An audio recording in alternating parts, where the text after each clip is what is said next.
AM940 and WMIXsports.com. Cared for by Crossroads Community Hospital. The Saturday Sports Show has been recognized by the Illinois Broadcasters Association as one of the top radio programs in the state. That means the very best mix of local sports content is right here. From the powerhouse on Broadway, the Saturday Sports Show starts now. Good morning, a beautiful Saturday morning here in the King City. It's another edition of the Saturday Sports Show here on WMIX and WMIXsports.com. Glad to have you with us. Chris Hugo with Danny Zerwinski in studio. Jeff Crow with us as well. Avery Barton, Tyler Barker lurking around the powerhouse here on Broadway. Oh, Saturday morning came early, of course. The Mount Vernon Rams got a big win last night over the Muscuda Indians. You heard it here on WMIX. You watched it online at WMIXsports.com. And, of course, 28-7 was your final there. We'll get to a full scoreboard here in just a moment. But first, the Saturday Sports Show, powered by Crossroads Community Hospital. It's more than a hospital. It's what healthcare should be. Busy lineup for you today as well. We'll talk with all of our winning guests from last night. Jared Shaner, of course, will lead us off, the head coach of the Mount Vernon Rams. Johnny Hollis's Red Devils from Cessville, Waltonville, Woodlawn got a big win last night. Todd Rushing, our WMIX sports correspondent, will stop by. We'll also talk with our other WMIX sports correspondent, John Shadowins.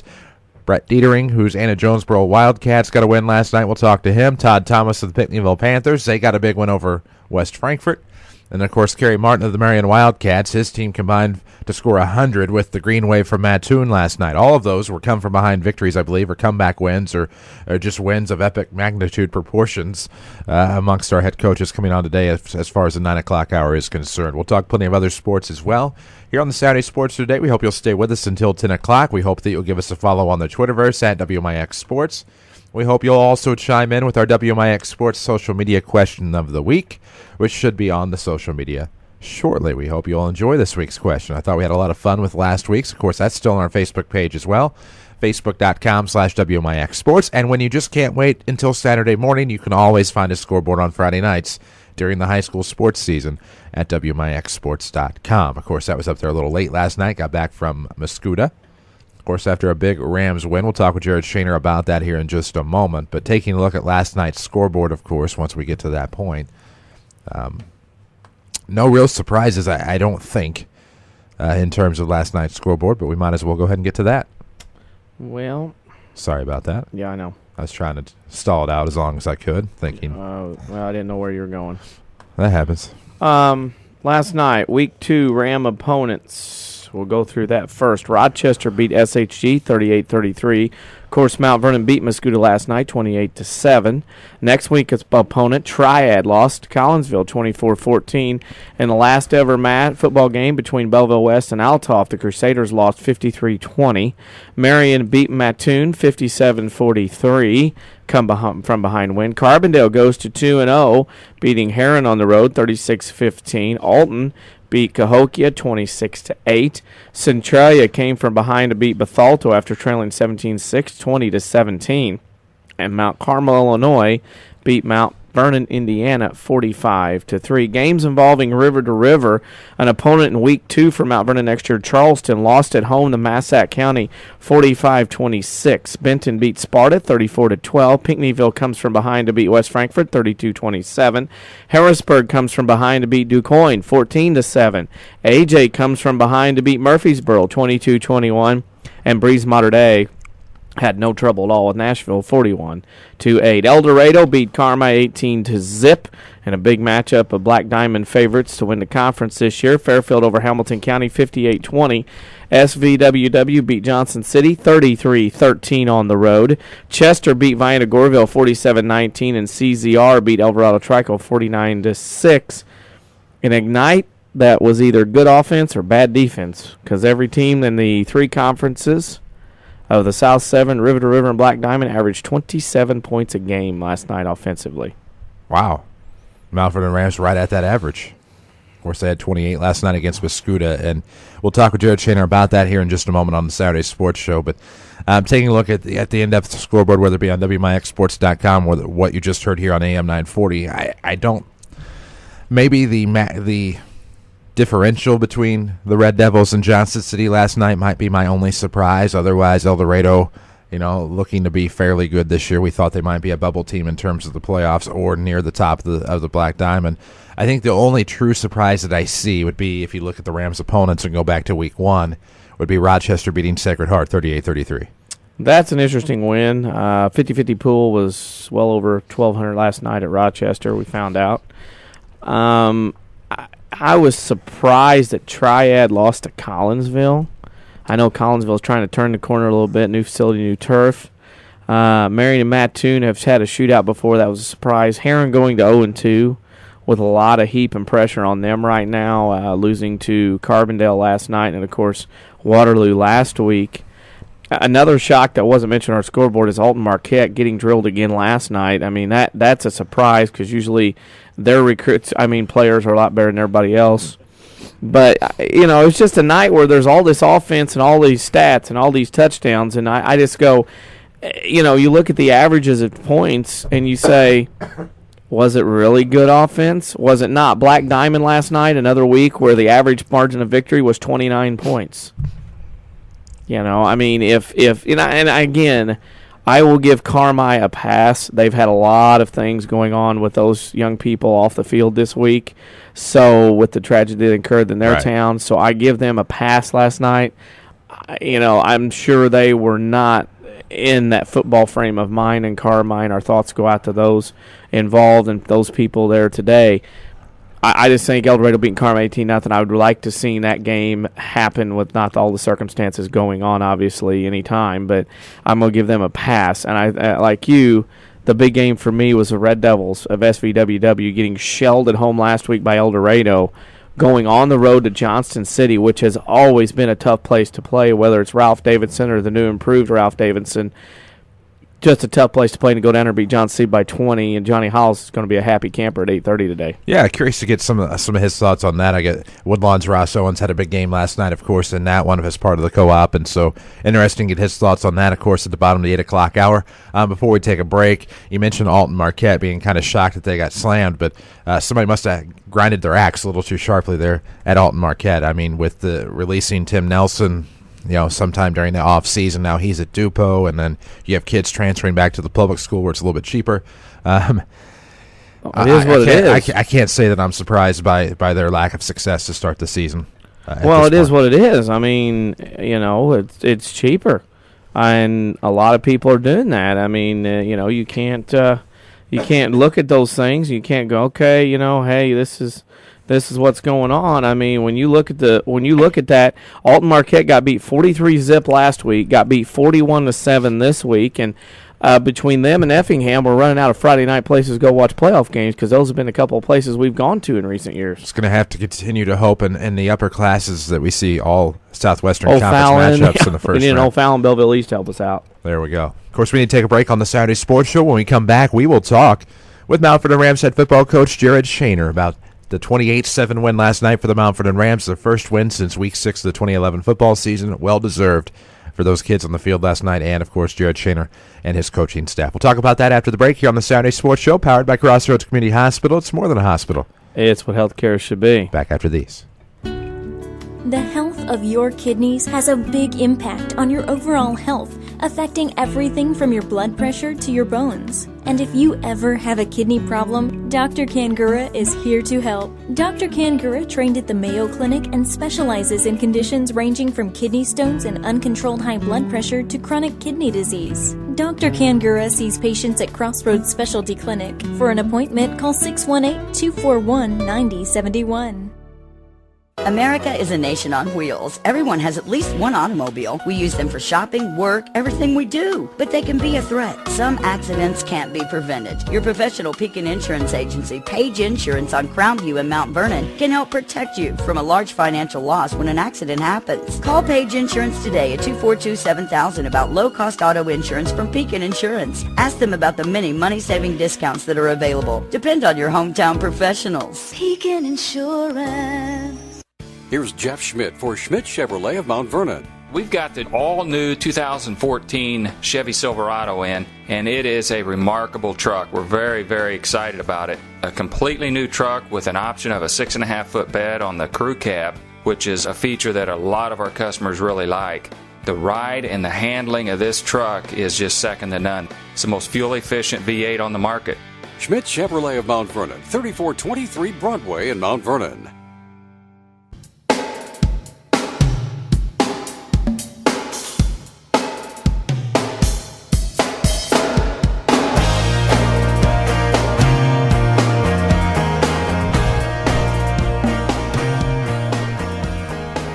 And we welcome you back to the Saturday Sports Show on WMIX and WMIXSports.com. I would imagine our next guest, Jared Shaner, head coach of the Mount Vernon Rams, a very happy camper this morning as the Rams win 28-7 last night over the Mascoutah Indians. Coach Shaner, good morning.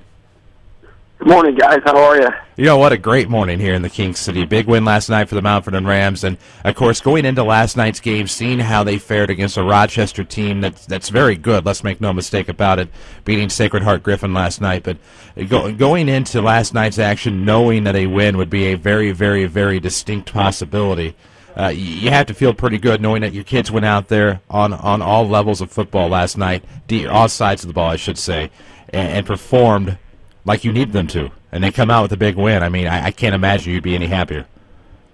No, I was really, really happy, really proud of our kids. I did. Going into it, watching film, I knew Mascoutah had several good athletes, and they were aggressive defensively, and that worried me a little bit. But I thought our kids stepped up, like you said. It wasn't, it wasn't one aspect of our team that carried us necessarily. I think our offense put drives together, our defense got stops, and we were pretty solid in the kicking game, too.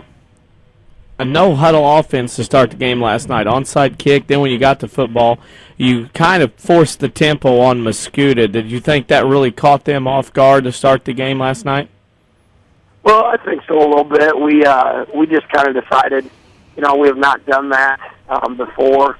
And, typically we're, as you guys know, we're waiting for the play clock to get down into the 6-5-4 range before we're snapping it. We just thought, let's come out. We'll do some stuff at the line of scrimmage. We went with, we kind of call it our heavy package, an extra lineman in there, take out a receiver, and just try to pound the ball at them a little bit and get right back on the line and, do it again. And I think it did catch them off guard a little bit and, move the ball pretty successfully that first drive. Looking at the first thing I noticed last night, obviously on there, was the offensive line. I think asserted themselves early, forced Mascoutah backwards a lot of times in running the football, and I thought that particular group set the tone for the evening and for the win for your team. I thought so, too. Our offensive line came out and did a nice job, like you said, especially at the beginning of the game, and it's always good, D linemen get subbed in and out for two reasons. Number one is they're out of breath. Number two is they're getting their butts kicked. And I watched them sub quite a few defensive linemen in and out of the games last night, and I think it's because of the second reason. All of our guys played well, but I thought a guy that just really stood out was our center, Tom Bradley. Watching on film that their D-line was not real big, but they had one kid who was a little bit shorter but still weighed 260, I think they had him listed. And Tyler just did a great job and kind of pushed him all over the field, set the tone for us. The learning curve and progression of Dylan Reeves at quarterback in 2 weeks has been as pretty good as you can expect for a guy that's starting his first two varsity games. How pleased are you with his effort in the first 2 weeks? Well, you know what? I thought it was pretty good. He was in a tough position week one. Rochester, like we talked about, has for sure one Division I defensive end, and quite possibly a second kid will develop into that. And so, our passing game, typically we run a little bit of quick stuff, and then, play action, our bootleg series. And both of those things are hard to do against really good defensive ends. So week one was a struggle, but overall I thought he made pretty good decisions. And then last night came out and, just did a good job. Last night was about perfect. If we could have every game, kind of scripted, I think we ran it about 60 times and threw it 8. So that's just great. That means we're running the ball well. And I didn't realize that Dylan completed all of his passes. Unfortunately, one of them was to a Mascoutah kid, so he was technically 7 out of 8 last night, but still a pretty good night. Well, and with Dylan Rees, I've yet to see the kid make a bad decision. And that was the thing about it is that even that pass that was intercepted, that still yet was not a bad decision. And it's remarkable to be able to have that type of leadership, that type of ability out there on the football field to lead the rest of the offense. Well, he has done a good job, and Dylan is a three-sport athlete. He's grown up with sports, and I think has done a good job being coachable. And Dylan puts a lot of pressure on himself. He wants to excel. He wants to, be the leader of the team. And to be honest, probably, what he gets from me on, Monday, Tuesday, Wednesday, Thursday, he's probably happy to go out in the game. And, I can't stand by him and yell at him the whole time during a game, unlike practice. So I try to stay on him, and he really responds well to that. And again, along with everybody else, just did a good job for us last night. Well, and it seems like everybody did a good job for the Mount Vernon Rams last night. I have a feeling we're going to be talking about the O-line much throughout the season for their successes and giving them accolades. But a kid that came in last night, got a dive play for a touchdown, made a lot of big hits last night was Drew Hester, the sophomore. I have a feeling that's a kid we're going to be talking a lot about over the next few years. Well, I think you're right. I hope you're right. Drew's a sophomore starting varsity. I felt like last week against Rochester missed a lot of opportunities on the defensive side of the ball. And at the end of the night, he had one forced fumble, one fumble recovery, led us in tackles with 11, and ran the ball, 5 or 6 times for 30 yards against a really good defense. He follows that up last night with, I believe, leading us in tackles again. Probably had 2 or 3 of the biggest hits of the game. Another fumble recovery, if I'm not mistaken. So, 2 varsity games, and just has done a great job. And then we put him in the offensive backfield. He's 6'1", 6'2", 195 pounds, and just runs behind his pads and hard downhill. So he's a fun kid to coach and very passionate. Is probably one of the vocal leaders of our team. He kind of does a little chant before the game start and was leading the chant afterwards. And just a fun kid. And like you said, I think a name hopefully we'll be saying a lot and seeing great things over the next 3 years. Looking to next week, the Triad Knights come into town off a loss against Collinsville. At this early stage, obviously, scouting and working and preparing for that is in its low stage. What do you know about the Knights of Triad as you head here into week 3? Not a lot in terms of, this season. I think the thing with Triad, which I hope that our program is moving in this direction. Is year after year, you know what you're going to get from them. They're not going to make wholesale changes in their philosophy. Paul Bassler's been there a long time. Offensively and defensively, they have a set of beliefs, and they stick to them. Now, obviously, depending on, skill level of kids and talent and things like that, they'll make some adjustments. But, in terms of this year, I just know, looking over the roster from last year, they're going to have, big, solid offensive linemen. They always have a fullback who is about 5'6" and 220 pounds and just runs hard. Their quarterback will run a little bit of option and, typically makes some pretty good choices. So just this morning started watching our film from last year and trying to see a few things they did against us, and then today we'll trade film with them and watch their first couple of weeks this year. Well, and of course the Triad Knights out of Mississippi Valley, back-to-back games against the Valley. A big win over Mascoutah last night, then Triad, of course, coming into J.D. Shields Memorial Stadium. It's going to have to feel pretty good going into your home opener, of course, with a 500 record at 1-1, something the Rams have been unable to do since 2006.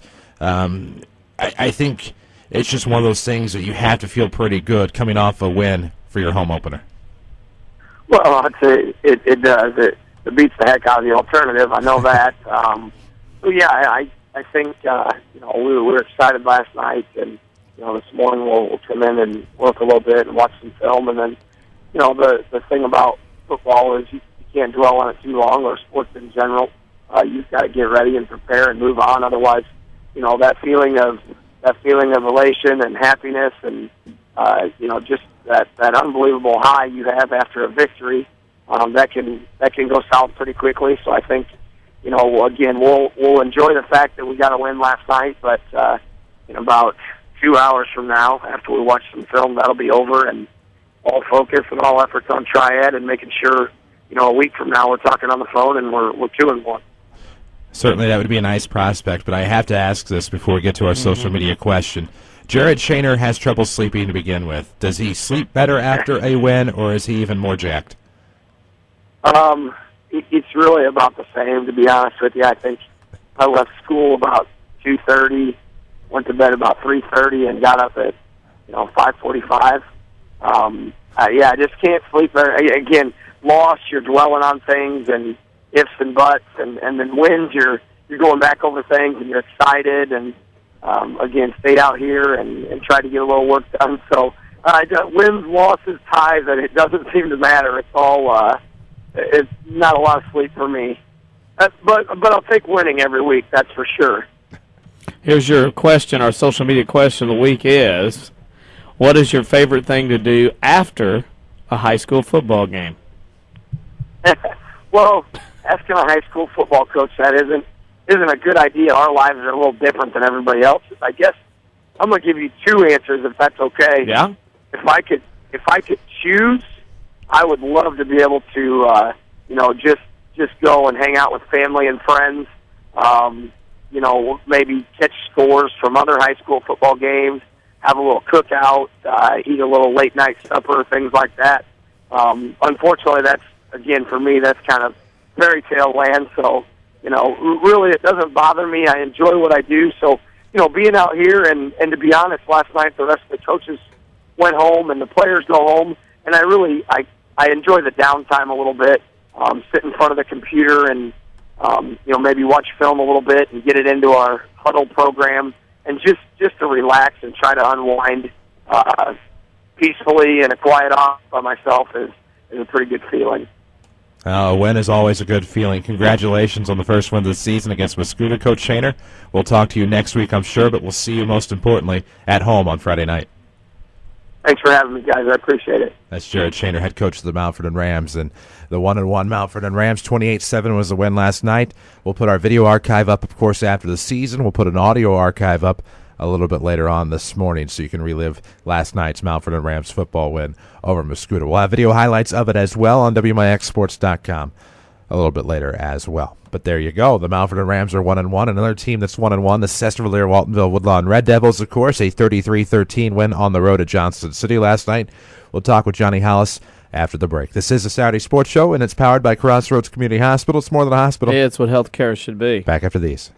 Complete. That's the Orthopedic Center of Southern Illinois with a full sports medicine clinic, state-of-the-art MRI, a spine care team that focuses on pain management, arthroscopy specialists offering total joint replacement, hand surgery, and complete rehabilitation services. Doctors Chow, Poole, Ahn, Kowalski, Freehill, and Smith stand ready to serve you today with offices in Mount Vernon and Centralia and satellite offices in Benton and Nashville. Find out more online at orthocenter-si.com. Hi, this is Joe David Cummins, President of Community First Bank. By now you have heard about our new One Checking product. The new One Account is a high interest earning, free checking account designed for everyone. Unlike other banks that pay interest on higher balance, this account pays interest on all balances. From high schoolers to Warren Buffett, One will work for you. You can talk to one of us at 244-3000 and learn about the details. One, exclusively at Community First Bank. You will be one happy customer. Member FDIC.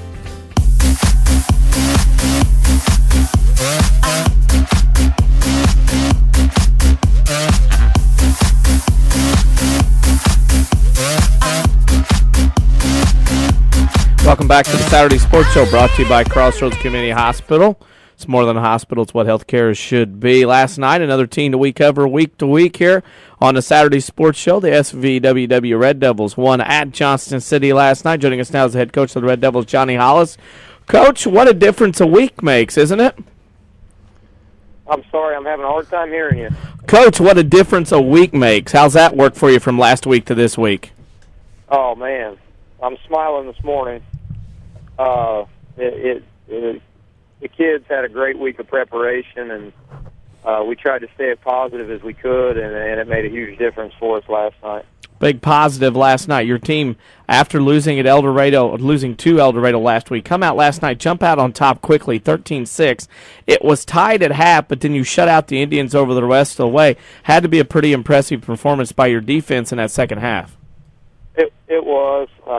Coach Garner does a great job with the defense, and a couple other guys help him with that. And we had a good scheme, good game plan. I felt like going in, and at the end of the game, I still felt the same way. So I think we held them to like 32 rushing yards total. Just a great job by our inside seven there on our defense. Of course, Coach, you go into Johnson City, which historically Davison Field, whether it's the old edition or the new edition, a very tough place to play high school football. Is it any sweeter knowing that win comes on the road last night? Oh, man. It just makes it that much better, and especially going against a tough opponent like Johnson City. Those are always tough games for us, always have been, and it was a great win, a timely win for us, and we're just so glad for the kids, that they didn't quit after getting drummed last week and came ready to play. A tale of two halves for your quarterback, Nick Marlowe. Struggled in the first half, but in the second half, he and Ross Owens connected for 3 touchdown passes. Was that a coming-of-age second half for your quarterback, Nick Marlowe, last night? Yeah, one thing I like about Nick is, even when things go bad sometimes, that he kind of puts it behind him and moves on to the next play. And that's huge with a young quarterback, a junior playing varsity ball, getting his first couple of starts. Putting all the crazy stuff that happened week one behind him, and then even some bad things happened the first half. But he stayed positive, and we coached him up at halftime. And some of the plays that he and Owens made, I'm so proud of them, because some of that stuff we're trying to teach them. They're young, but we're trying to teach them pre-snap reads and progression and all of this stuff. And a couple of those touchdown passes, guys, I didn't call them. That's those kids, and them learning pre-snap reads, where the safety's at, where the corner's at, and then making signals back and forth to each other and just playing ball. And so I'm so proud of those two. I'm proud of our whole team. And you have a junior quarterback, sophomore receiver, and Ross Owens. It's got to be nice to see some of the younger guys step up after all the talent that's graduated for your pro team and program in the last 3 or 4 years. Yeah, it is. It's neat to see them get a chance. And obviously, there's a lot of holes to fill from last year. And those two we've talked about, but there's a lot of guys that are just stepping up. And first week there, it was pretty obvious. We had a lot of guys on the field that hadn't had very many varsity reps, but they're coming of age quickly, and we're excited about their future this year. Of course, your defense stepped up last night as well, and you have to be proud of your D-line, of course, able to put pressure on the quarterback, and even had some sacks last night as well, as I understand.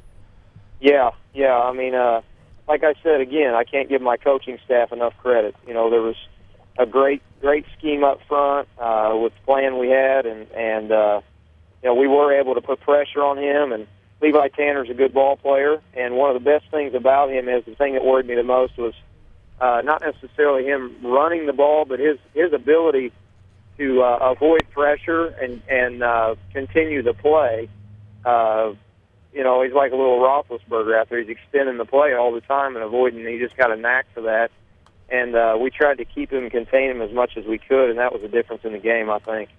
Well, 1 game in the books, or 2 games in the books, actually 1 in each column, and then next week you get Chester, who's rattled through a couple of teams already at this stage. Yeah. I mean, it's a tough schedule. You guys get El Dorado, Johnston City on the road, and Chester at home. That's a schedule not a lot of people want to take on, is it? No, I know. I mean, it's not my favorite. It's tough. The one thing about it, you start your season like that, you know where your team's at pretty quick, and you can make adjustments and try to right the ship as much as you can. And I just met with Brian Lee a while ago over there in Cutler. Big Metroplex of Cutler over there. We traded film, but I really respect him. I respect his program, and they're going to be just as fundamental as anybody we play. And we're going to try to be the same way and try to give them the best game we can on Friday. I never thought I would hear the words Metroplex and Cutler. Usually Metroplex is reserved for Coelho North City. Well, that's why, yeah. My dad went with me this morning to trade film. We just spent some time together, and I enjoyed that. But he told me, let's meet at an old gas station there, and so we're sitting there at the gas station, and everybody driving by, they think you're the CIA or something, or somebody weird in town. So it was a fun morning. Well, always a fun morning after a big win, and of course, Chester next week in a crucial Black Diamond Conference matchup. Before we get to that, our WMIX Sports social media question, of course, this week is, what is your favorite thing to do after a high school football game? My favorite thing to do, after, coaches, you can't just run out and go have a good time when you win or pout when you lose. You got to go right back to work. But my favorite thing is family is so important to me. And my favorite thing is to get to hug my family right after the game, win or lose. At the end of the day, that matters the most to me, and just to be with my family. That would be the best answer I've got. There you go. Always a little bit sweeter, of course, after a win, but your family's always there for you. Coach, congratulations. Big win last night on the road. We look forward to talking to you again next week, hopefully after a win against Chester. I appreciate that, guys. Thank you. That's Johnny Hollis, Chesterville, Waltonville, Woodlawn Red Devils. Big game last night for the Devils. 33-13 was your final over Johnson City on the road. And, of course, Ross Owens had 3 touchdowns from Nick Marlowe last night. And, of course, Tyler Baxter had a rushing touchdown as well. Got 3 sacks last night in the second half. So, big-time performance from the Red Devils at a tough place to play. Oh, big time. That's after you get your head handed to you at Carroll Kelly Field the first weekend by El Dorado, who's 2-0 now. And then you're looking at, gosh, we got to go to Johnson City and then home to Chester. It's like, oh my! But to go down there and beat the Indians like they did, defensively handling them in the second half, shutting them out on their field, Ralph Davidson Field, which, by the way, I don't know if they like that turf in Johnson City because they've not had a lot of good games down there on that thing. Has anybody really been successful with turf outside of Todd Rushing and the Pinckneyville Panthers last year? Because DuQuoin struggled their first year of the turf. This is second year turf now in Johnson City, however. But Carterville's gotten better. Carterville ruled when they were on the diamond because they were in the diamond and they got out. But Mini Southern. Marion scored 57. That's true. So, Fallon doesn't count because they're like 7. They got people we don't have around here. They're junior college. The defensive tackle or defensive end O'Fallon has off topic. But I'd like to see in person. But there you go. Speaking of Todd Rushing, he is our WMIX correspondent. He'll make his appearance next on the Saturday Sports Show, powered by Crossroads Community Hospital. It's more than a hospital. It's what healthcare should be. Looking for last night's scoreboard? We'll recap it again a little bit later on in the program, or check it out online right now, WMIXsports.com. A digestive problem can affect every area of your life. But now there's a specialist right here in town who focuses on digestive health. Mayo Clinic trained Dr. Tegpaul Atwal has opened the only gastroenterology clinic in Mount Vernon. Dr. Atwal treats acid reflux, gallbladder problems, inflammatory bowel disease, ulcers, and more. For your appointment with Dr. Atwal at Crossroads Specialty Clinic, call 618-241-9071.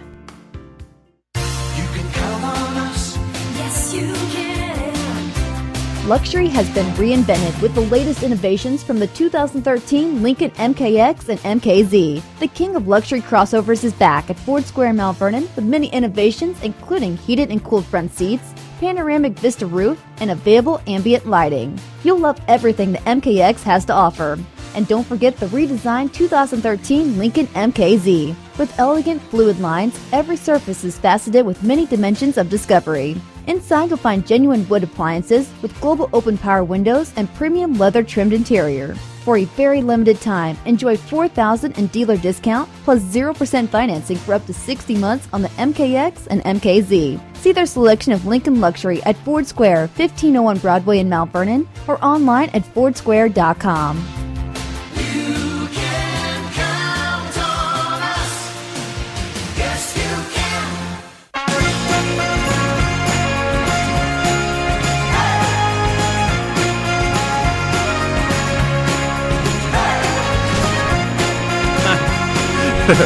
Welcome back to the Saturday Sports Show. WMIX, WMIXsports.com. It's powered by Crossroads Community Hospital. It's more than a hospital. It's what healthcare should be. Glad to have you with us. Glad to have our WMIX sports correspondent with us, Todd Rushing. He viewed Harrisburg-DuQuoin last night. Todd, how was it? Well, it looked like kind of what I expected. It was two teams that graduated a lot of people last year trying to kind of find their identity last night. It was a close game, but you could tell they were both pretty young and a lot of inexperience on the field. When you look at DuQuoin-Harrisburg, of course, now has a 5-game winning streak over the Indians. A DuQuoin team that got shelled by a very good Highland team last week. Is this a case maybe DuQuoin still finding themselves, or should Indian fans be kind of worried about where they may be come the end of Week 9? Well, I think, I'm sure their Indian fans and faithful are worried because they're not used to being 0-2 and seeing their team struggle to score. But I think they'll be fine because I know Coach Martin and his staff, and I know that I'm sure they were better this week than they were last week, and I think they're going to be fine by the time they get the River to play. But they're definitely a young team that's struggling right now. You can tell offensively they really don't seem to have an identity, what they want to do. I think they're missing a couple kids. I think the Cook kid is probably one of their better running backs, and he played on defense, but somebody told me he's kind of banged up a little, so they're keeping him off the offensive side. So if they can get him healthy, I know that will help him because he was pretty tough last year. But I think they're really struggling to find identity and what their strength is offensively.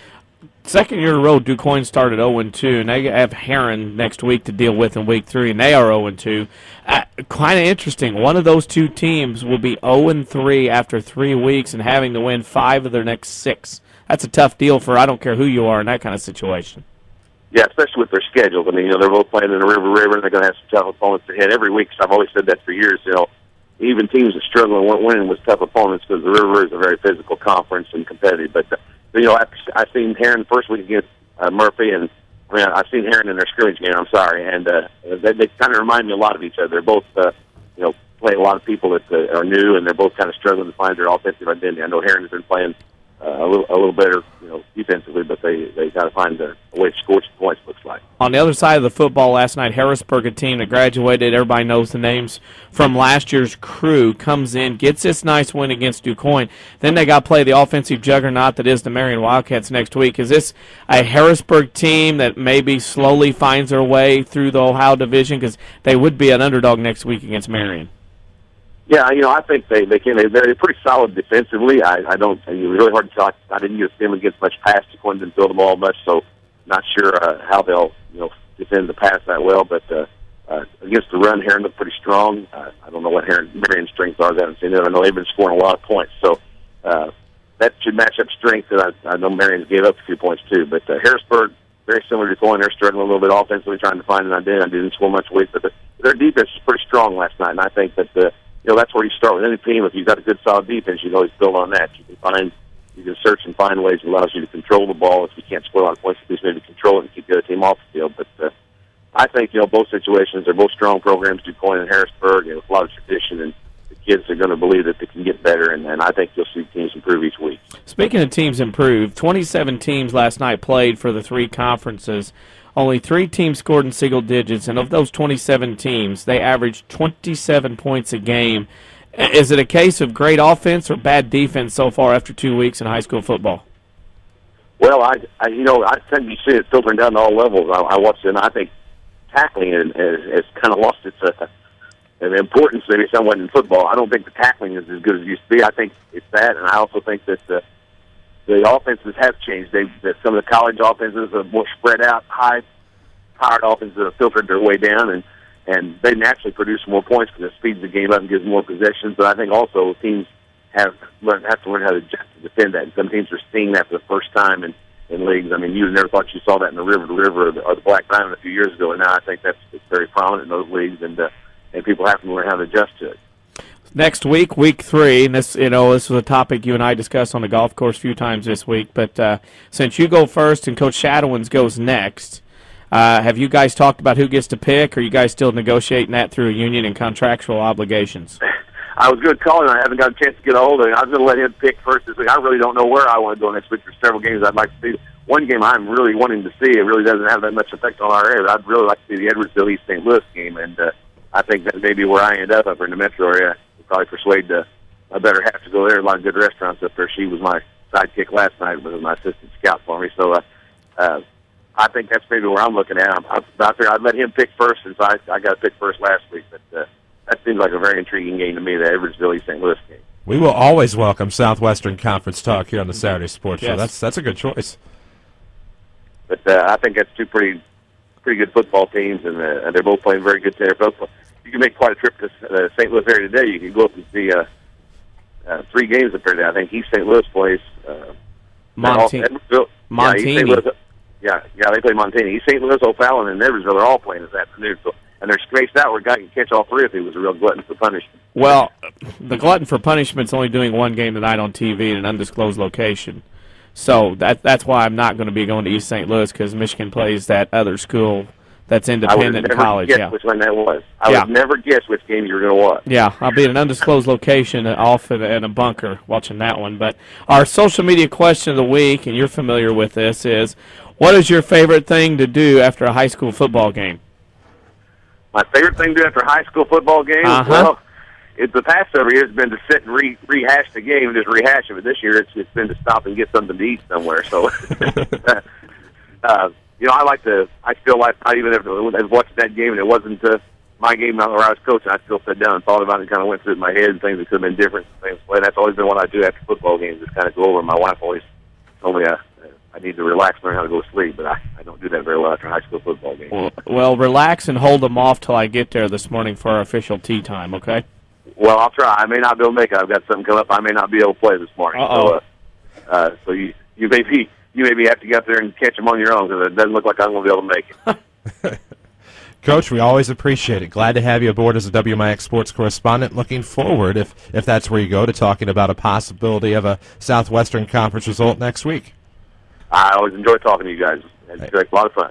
Thank you. That's Todd Rushing, WMIX sports correspondent. Of course, online at WMIXsports.com. Saturday Sports Show every week on AM 940. Glad to have you with us after the 8 o'clock news all the way up until 10 o'clock. John Shadowins will join us next here on the program. We'll talk about the game that he ventured out to see. We'll talk about it after the break here on the Saturday Sports Show, powered by Crossroads Community Hospital. It's more than a hospital. It's what healthcare should be. Back after these. I'm Kevin Snyder with a look at your next rad weather. A hot and humid day today with sunny skies, high around 90. Partly cloudy for tonight with a late night shower or thunderstorm in spots, low 65. Then a shower or thunderstorm in a few spots tomorrow. Otherwise, clouds and sunshine. It will be hot and humid with a high 90. Remaining hot and humid for Monday, sunny to partly cloudy, high 92. Next rad weather from WMIX, Mount Vernon, Illinois.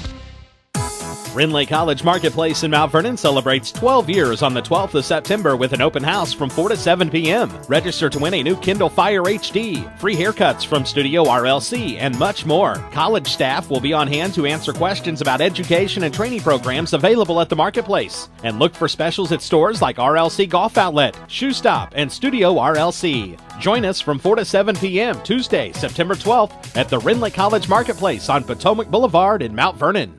Mount Vernon is home to many wonderful people and things, and that includes quality cardiac care from Dr. Ruzaik Ibrahim. A skilled cardiologist, Dr. Ibrahim's training and scientific accomplishments have earned his designation as a Fellow of the American College of Cardiology. His services range from preventative care to the treatment of advanced heart conditions. For an appointment with Dr. Ibrahim at Crossroads Specialty Clinic, call 241-9071 or visit in person at 4113 South Water Tower, Mount Vernon.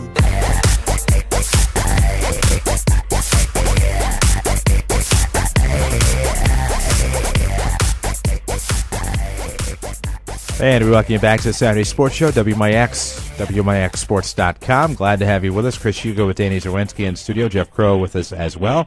Joined now by WMIX sports correspondent John Shadowins. Coach, good morning. Good morning, guys. You know what? Plenty of choices last week. I know your choice was kind of stolen from you, but I believe you ended up Carmi El Dorado game last night. Is that correct? That's correct. You know, a good Black Diamond game. That's where I came from. It's not a bad second choice at all. Okay, so last night, and we mentioned this earlier in the show, Carmi had a lot of stuff to deal with off the field this week. They go into this game with El Dorado, who's kind of forming themselves to be the favorite in the Black Diamond Conference. Is it a case of Carmi it was struggling last night with everything going on in their town, or maybe a little bit of the case that maybe it's Saylor and not a lot, and he needs some help from other players on that team? Well, I hate to get inside the head of the Carmi kids. You know, I don't know exactly what they were going through there. You know, Lord imagine. But I will say this: El Dorado had more varsity-ready football players than Carmi did last night. Carmi is built around Chase Saylor as well they should be. And, El Dorado just throttled them. I mean, the final score was not an indication of how the game was dominated by El Dorado. I noticed in the stats last night, El Dorado limited Carmi to 88 rushing yards, picking off Sailor twice. Is this the case on the other side for El Dorado? Is this a team that's going to be reckoned with? It looks like may be able to knock Chester out of that top spot in the diamond. They've got a shot. I'm going to tell you. I had two questions about El Dorado going in. I questioned whether their defense was for real, and I questioned whether or not they could pass the football when they were forced to or if they were forced to. I'm not sure my questions were completely answered last night, but I will say this. El Dorado's defense is much improved. They're good tacklers. They're physical, and they seem to be fundamental. They line up properly whenever, and that's the easier set. I know I said that before yesterday. You tell somebody, the kids have got to line up right, and people say, well, duh, of course they do. It's not that easy. It really is, especially when teams start spreading you out and overloading, they go unbalanced, they send the guy in motion. It's hard on kids. You watch the game on Saturday or Sunday, you'll see NFL teams screw up and line up wrong, they get a mismatch, and off they go. So I was impressed with El Dorado last night in that regard. They threw the ball 3 times, and that's all they had to throw it. They completed 2 of them, which tells me, that they did what they had to do. There's still some questions about them, but yeah, I think that shaping up with the championship, the Black Diamond's going to be in Week 8 against Chester. Now, I look at this, and you mentioned that El Dorado only threw it 3 times. If memory serves me correctly, this was kind of their problem last year. They ran the ball so much early, it became predictable and maybe lost their beat a little bit when everybody figured them out, and they couldn't get into playoffs last year. Well, it could be, Danny, but I tell you what, that word predictable still gets under my skin a little bit. Not by you, of course, but when people say that team is too predictable, Vince Lombardi was predictable too. It's how well you do it. We all watch film, and we all get the tendencies, and we all have a decent idea of what a team wants to do. There are 2 or 3 plays that a team runs on a Friday night that you have to stop, and you know that you're going to see those 3 plays predominantly during the night. And it's no secret. I mean, can you do it? I mean, is your scheme good enough? Are your players good enough? So as far as El Dorado goes, are they predictable? Well, a little bit. You're going to get a heavy dose of Roberts. You're going to see that cross buck off of the Roberts fake. You're going to get those things.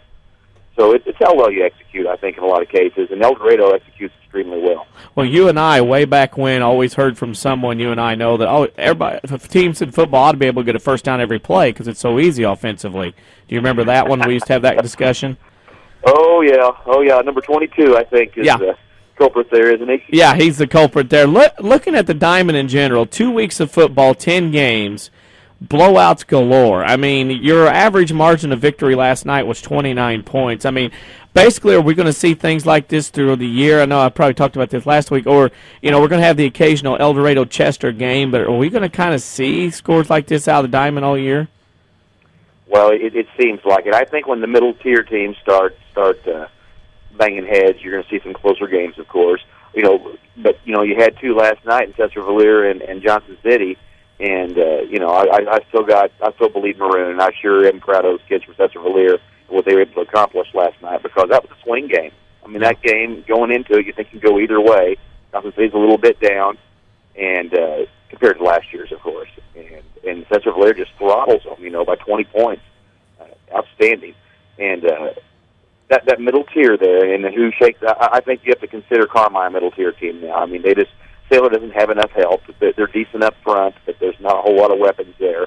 I think Carmi is going to struggle against the better teams, and I think they'll be in the fight for that 3rd or 4th playoff spot in the Black Diamond with Cesar-Valere and with Fairfield and Johnson City and the like. Around Southern Illinois last night, all the teams in the River to River, Black Diamond, South 7, everybody averaged 29 points a game offensively. I asked the same question of Todd Rushing previously. I'll ask you, is it a case of really good offense going on right now or some really bad defenses in Southern Illinois? What I've seen the first 2 weeks, teams aren't tackling like they used to. I don't know if we can blame that on the new practice rules. There's not as much contact. We're worried about head injuries now, and we're worried about preserving our kids in practice and not let them go full tilt. Well, when you don't tackle full, you can tackle technique all you want, and it helps, but there's nothing like a live tackling drill. And coaches are squeamish now about that. I mean, you don't want to lose a kid in practice. You have limited time now with pads on before the season starts, and kids just, in the first 2 weeks, I don't think they're ready to tackle. And I wondered about that because, you're seeing so many more points first 2 weeks of high school football. I know it's not the spread, and I know it's not the pistol because those offenses have been around quite a while now in high school football. It just seems to me that, like you said, the limited practices, the contact, and Todd Rushing said the same thing, tackling, you just don't see a lot of great tackling. I call it form tackling in games. It's more grab, pull down, wrap, like in prom. And that, like you said, is a case. I think it's because maybe they just don't have a lot of time to practice that tackling, as you mentioned. Yeah, that's the culprit, I think. We'll see how it goes as the season goes along. If that's truly the culprit here, then it should get better, as the kids playing games and they get more practice time in under the belt. The tackling should get better. Things should even out there. Week 3, a lot of interesting matchups. The final week before everybody in the 3 conferences we like to talk about the most goes into conference play. What game or games are you looking at to go to next week? Well, I still have some questions about El Dorado. I would like to see them one more time before they go up against Chester. I'd like to see Chester as well and see them play Chester-Vallejo. What I'm thinking next week is, I think I'm going to stay in the diamond, but I'm going to try to parlay a 2-game night, like I did a couple of times last year. If I could maybe go up 148 and catch part of a Christopher El Dorado game and then see some Chester-Vallejo, I get to see 2 middle-tier teams fighting for a playoff berth. I get to see the 2 favorites as well. So right now I'm leaning towards something like that. Well, Coach Rushing, I've passed along your number to Coach Rushing, and I told him that you got kind of upset about him getting to pick the games first. So I've passed your phone number to Coach Rushing. He's going to text or call you this week, and he's going to get with you, and that way you guys don't have this problem where one gets to pick before the other. Well, that's awfully nice of you, but I doubt that Todd would have had an interest in those 2 games. So I think we're going to be whatever he picks next week. I think we're going to be okay. Well, he told me that maybe we should look at length of head coaching, number of years, and he would have you there. However, I told him you've been our correspondent longer. That's what we look at. That's true. If you want to count the 2 schools he was at, he does have me there seniority. So let's not do that. We were not, yeah. Coach, as always, we appreciate it. Our WMIX Sports social media question this week is, what is your favorite thing to do after a high school football game? Are we talking, when I was coach or at current time? Because 2 total different things there. You can give 2 answers if you like. Well, I'll tell you what, my Friday evenings are much more even after a win whenever I was coach. What I'm doing now is much more relaxing. What I like to do now is eat. After a high school football game, I plan whatever city I'm in, what is there to eat, where are the places to go, and I love to do that. As a coach, you go home and you watch film, and that's what you eat up with, and that's what I did. Solid logic. Coach, we always appreciate it. Look forward to talking to you again next week about possibly 2 diamond matchups. That would be great. I appreciate it. That's Sean Shadowins, and we appreciate him as a WMIX sports correspondent, and just phenomenal what that has added to our football broadcasts each and every year here on the Saturday Sports Show. Let's see. We are at... Wow, okay. Thank you, reminder. Hello? Out of nowhere. That means it's the top of the hour, however, here on WMIX Mount Vernon. Of course, we'll take a break.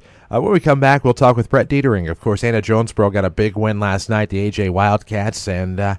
nice come-from-behind fashion. Exciting game down there for AJ. We'll talk about that after the break here on the Saturday Sports Show, powered by Crossroads Community Hospital. It's more than a hospital. Yeah, it's what healthcare should be. Back after these. Have you been by Second Chance Auto lately? The selection is amazing. Their lot is full of great-looking, dependable cars, trucks, SUVs, and vans. Family-owned for the past 33 years, Second Chance Auto is the cure for summer new car fever.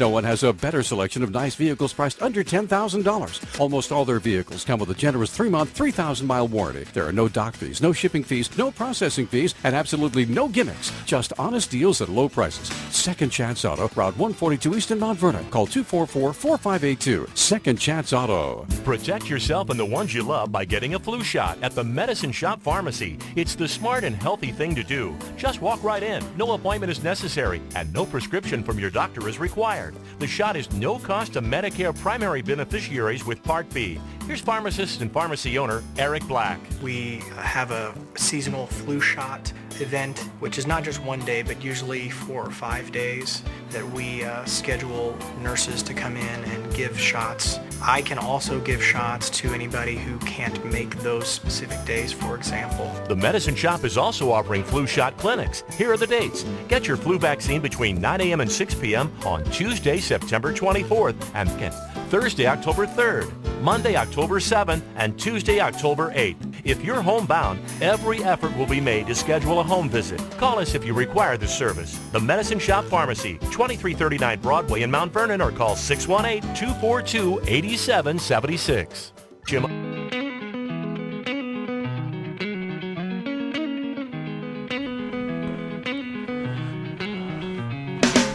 Welcome back to the Saturday Sports Show at WMIX and WMIXSports.com, powered by Crossroads Community Hospital. It's more than a hospital. It's what healthcare should be. Glad to have you aboard as we head into hour number 2, but before we get to the content of hour number, or the guests, I guess, in hour number 2, we'll have some content for you through our WMIXSports.com scoreboard. Well, that scoreboard last night, Rams win over Mascoutah 28-7.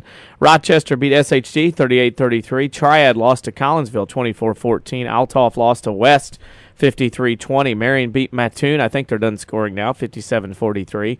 Carbondale beat Heron 36-15. Cahokia lost to Alton 26-8.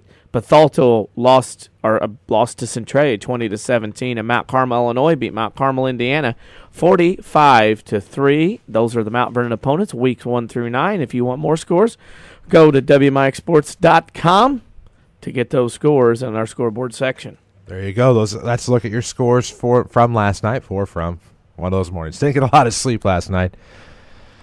That'll happen after calling a big win as the Mount Vernon Rams beat Mascoutah last night 28-7. You'll be able to listen to that archive soon on WMIXSports.com. We'll upload the full video from it after the season, of course, but we'll have some video highlights as well from last night's 28-7 victory. Of course, Anna Jonesboro got a big win last night, 22-21 over Murfreesboro.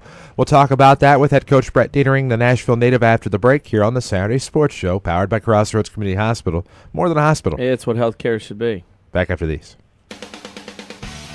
This is Chase Landers with Landers Collision Centers.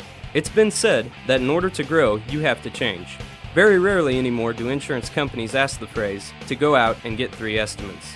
The new phrase insurance companies are asking is, would you like to take your vehicle to one of our direct repair facilities? This is a way for your insurance company and collision repair center to help relieve the stress you may have from your unfortunate incident. And, as Landers Collision Centers has adapted to this forever-changing industry, we are extremely happy to announce that we are a direct repair facility for over 10 different insurance companies. It's likely that one of them is yours. From dealing with your insurance company, setting you up with a rental vehicle, lifetime warranty on repairs, and of course, Landers free lifetime detailing for qualified customers, Landers Collision Centers literally takes the stress from your incident and turns it back into a shiny new ride for you to enjoy again. Landers is here for you whenever you need us. Big or small, Landers fixes them all. 1-888-LANDERS. That's 1-888-LANDERS. This is your local State Farm agent, Tony Wilt. I want to thank Mount Vernon and the surrounding area for continuing to support us over the past 5 years.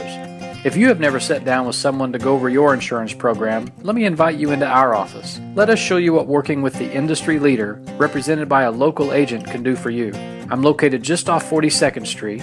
You can reach our office 24 hours a day at 242-1421 or on the web at tonywilt.com. Thanks again, and go Rams.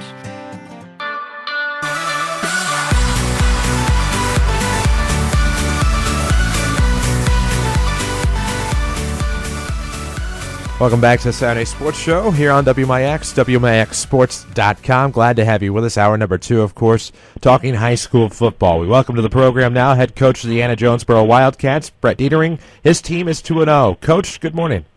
Good morning. A 69-44 win over West Frankfort on the road last week. You come back home to the pit. You take on Murphy. You get a come from behind 22-21 win. I think you're pretty happy with the 2-0 start at this point. Happy with a 2-0 start. That's true. No, not necessarily happy with how we've played at various times. We've done some good things over the last 2 weeks, and we've done some things that are indicative of maybe an early season start and some kids learning what varsity football is all about. You know, we give up 44 points to West Frankfort in the first game, and that's something. You know, there were some times where we gave up a lot of big plays. I didn't make them drive the field, and then they scored a couple touchdowns on us one right before half, and then one coming out of half. So we just, talked to the kids about having to be better. And then, last night, we had the ball on the ground way too much. Just, we're in a shotgun, and if the snap's not good and the quarterback aren't getting it hooked up, then you're basically wasting a play. And we had, I think it was 7 fumbles last night, and they were all kind of quarterback center exchange, and so that's a problem. And then we end up, we're down 21 nothing with I think it was 8 minutes left to go in the third quarter, and we have to rally. I'm proud of our kids for the perseverance they showed, for the fight that they showed. They didn't give up, battled back. So there's certainly things to build upon, but we certainly have a lot of things that we can improve in a lot of different areas. When you look at your games, last year I got to see the Murphy-AJ game on a Saturday, the rain-delayed weekend. What a great finish, a trick play. Murphy had you almost beat, and you ran the trick play, scored a late touchdown. You do it again to them here this week, last night, beating Murphy 2 years in a row like that. I mean, you got to give credit to Murphy. They're on the brink of getting there, but it seems like they just can't get over the hump right now in some of these bigger games. No, I've felt like the last 2 years, Coach Carter has done a tremendous job in building that program back up. And although the wins haven't shown up necessarily, they're certainly a very, very competitive team, and they've given us 2 great games the last two years. And so we certainly know that they're on the upswing, and their underclass levels have been good the last couple of years, and it looks like they're going to be pretty good again this year. So I think Coach has got it going in the right direction here. You're a crafty veteran coach of high school football, and have been there a very long time, been very successful. Last night, of the teams in the Diamond, the River to River and South 7, everybody averaged 29 points a game offensively. Is that a case of everybody's so good offensively, or maybe the defenses are yet to catch up, or, like we've heard from other couple people today, tackling is not the same as it used to be? Well, I don't know that we spend as much time tackling, and for us, there may be there may be reasons that are different for us than there are for other people. Last night, week 1 we dressed 28 players. Last night I dressed 29 players. I can't afford to get kids hurt in practice. And so we have to kind of go a little bit easier maybe in practice, or not run tackling drills, not run hitting drills in hopes of, having guys on Friday. And the other thing is, when I played and other people played, it seemed like I had a headache most days. I never thought I had a concussion necessarily. There was times I did, I'm sure. But now anytime the kids, say certain words, like, hey, I had a hit and my head's bothering me, the concussion stuff starts to kick in. And I'm not saying, I think it's good that we're conscious of that, but I think a detriment of it is that maybe coaches don't tackle as much as what they should because of the threat of losing kids to a concussion-type injury. And as a result, maybe that's one of the things you're seeing. One other thing I think you're seeing is coaches are also going to a situation where they're spreading guys out more. They're trying to spread the field and get matchups. And, like for us, when we spread the field and we're in our, we feel like we get a lot of horizontal stretch on people, and we're able to get running lanes. And then if they key on the run, then we feel like we can get a vertical stretch with a pass game. So I think the evolution of offenses has changed, has contributed to that as well. So I don't know if there's one single factor, whether it's tackling or not. I think that's a part of it. I think it contributes. I think the evolution of offensive teams, I think, changes things, and getting matchups and trying to get your best athletes with the ball in space. And then, people don't tackle well, then those two things kind of go together and you get large scores. Hey, that headache that you speak of when you were playing or growing up, that wasn't because of your other brother, was it? He's kind of a hard-headed guy, so there probably was some collisions that we had between each other. But it's just that's part of the game a little bit now. It's tough to I know the NFL at times seems like they're legislating that out of the game. That's kind of part of the game, the way it's played, and it has to be played in a physical manner. You want to see what you hit. Keep your head up, but you understand that sometimes your head gets in the way there, and you take it off of a shoulder pad, or you get snapped back a little bit, and you may not be feeling your best at all times.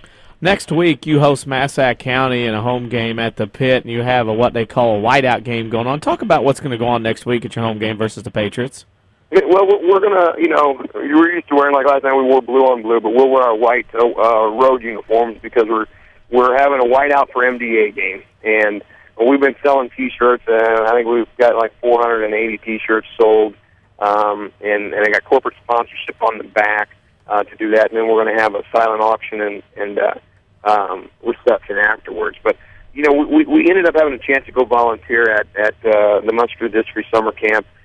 We knew that we were having this game like this, so I wanted our kids to go and have a chance to experience, maybe just for a brief moment, what those kids, you know, who go to that camp, what that camp means to them. You know, a lot of them treat that as their playoffs, as their Super Bowl, if you know, to use football analogies.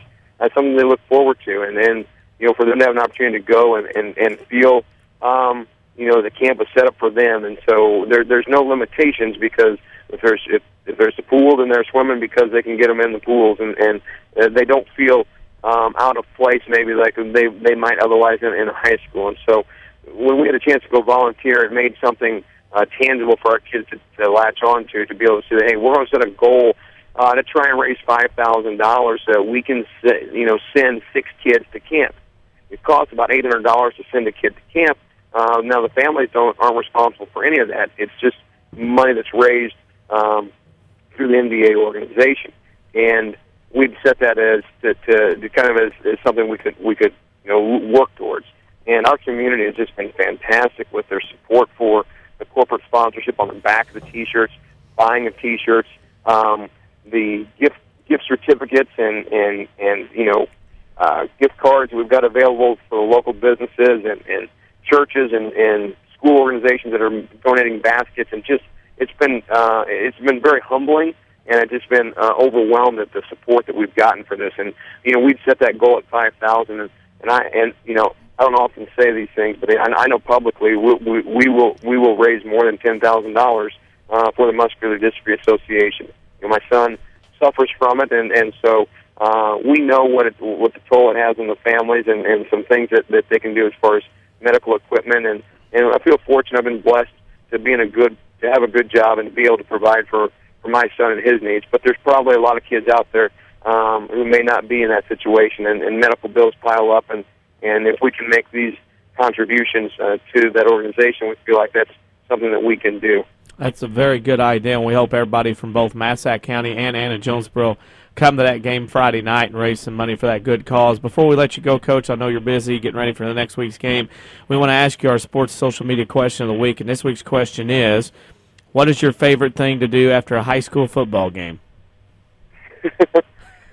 You know, I love to go to Dairy Queen and get an ice cream. The problem is it always seems that by the time our games end, the local Dairy Queen's closed, and so I don't ever get that. So I end up kind of doing that to fill that void. I'd go before the game so that I make sure that I get my ice cream on that day.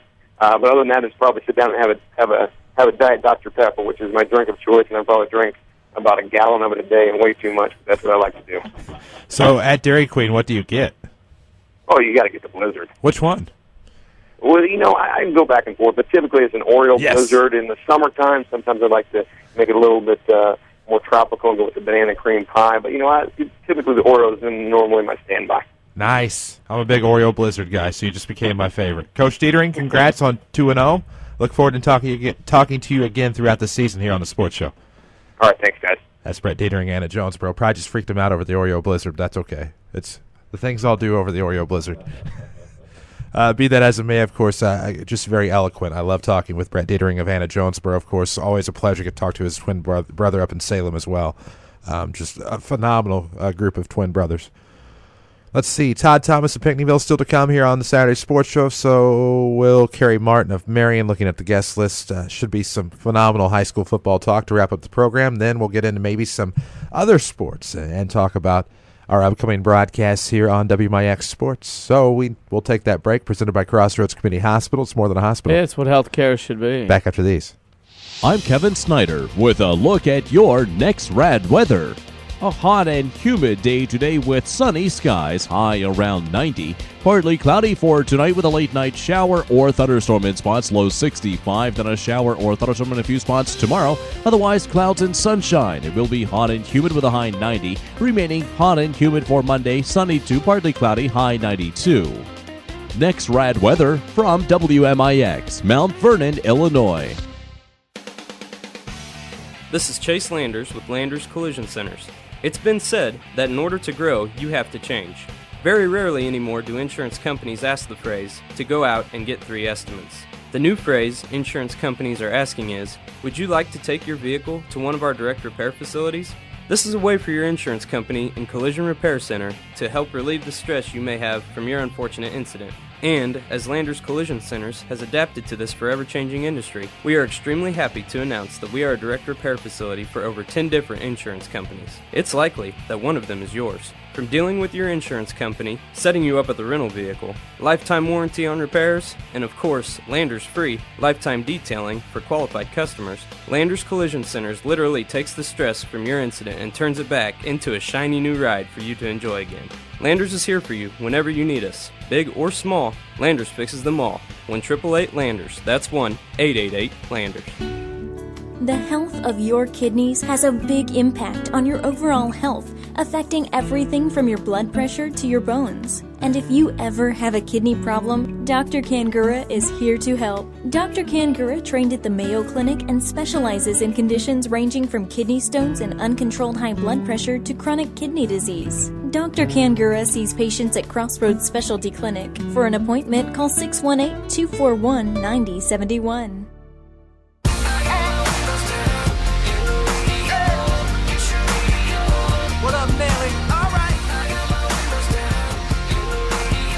And we welcome you back on the Saturday Sports Show, WMIX, WMIXsports.com. Glad to have you aboard, of course. Chris Hugo with Danny Zawinski alongside Jeff Crow with us as well here in the studios at the Powerhouse on Broadway. We welcome to the program now head coach of the Pinckneyville Panthers, Todd Thomas. Good morning. Good morning, guys.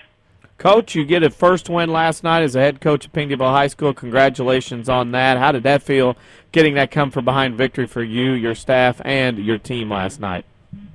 Well, I'll tell you what, it was a wild ride last night. A lot of emotions going on. It was up and down and back and forth, and we were just fortunate to come out with a W. It feels good to get your first win.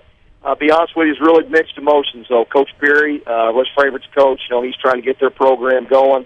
We are very good friends, and we have a lot of respect for each other. So even though it was great to get our first win, I didn't feel like anybody deserved to lose that game last night. Both teams just laid it out on the line. And so it's a good feeling for us, but I kind of felt for him, That's one he probably thought he might be able to get, and it is what it is, and, we'll take it. Rallying late to knock off West Frank for one guy, Colton Nelson, 17 of 30, 174 yards. A pair of touchdown passes. Chase Lazenby 11 times, rushing the ball for 84 yards and a touchdown. It's the kind of effort you need out of your team, that balanced offense for your team to be successful, isn't it? Yeah, Danny, first thing I want to say, I just want to, our kids just played their guts out last night, and I really felt like, as me being the new coach and us coming out really flat last week, that our backs were really against the wall, and we came out a little flat last night. We were a little soft getting out of the gate. We weren't very physical. They took the ball, moved it down the field on us. And it seemed like after that first drive, our kids just kind of woke up.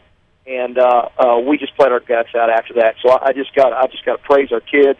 It was a great team victory. We had a couple opportunities late when it was back and forth. We got a little down. We could have rolled over, but our kids just got through it. We had kids make plays, and that's what it takes. I told our kids, players make plays. If you're a football player, you think you're a good player. We got to have people stepping up and make plays. And that's something we didn't do against Redbud. We were very disappointed in our effort against Redbud. Our tackling was very poor. We spent a lot of time emphasizing that in our program. We finally stepped up and played like we could play last night. I was happy for our kids and happy for our fans.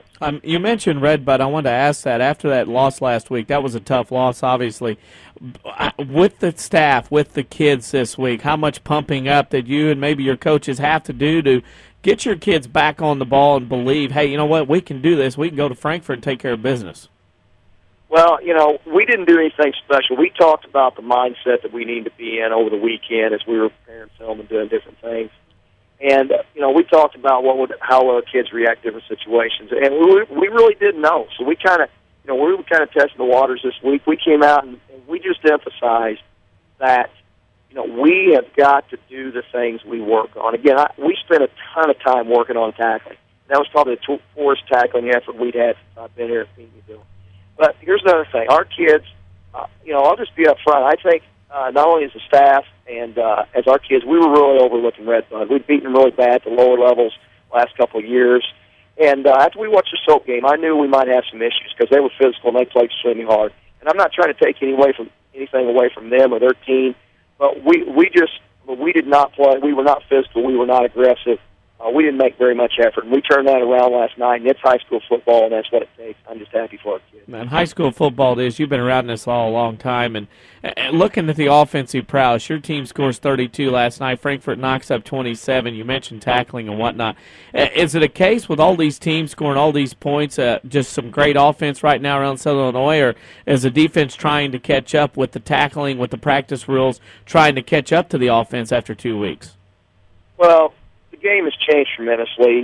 People are in spread, no huddle type offenses, and this is my opinion, and people might not agree. But in order to play that type of offense, it takes a lot of practice time. And when you do that, you just don't have as much time to work defensively. And I'm not being critical of any team or any school or anything like that. But I think that's what happens a lot of times. It is what it is. You only have so much time.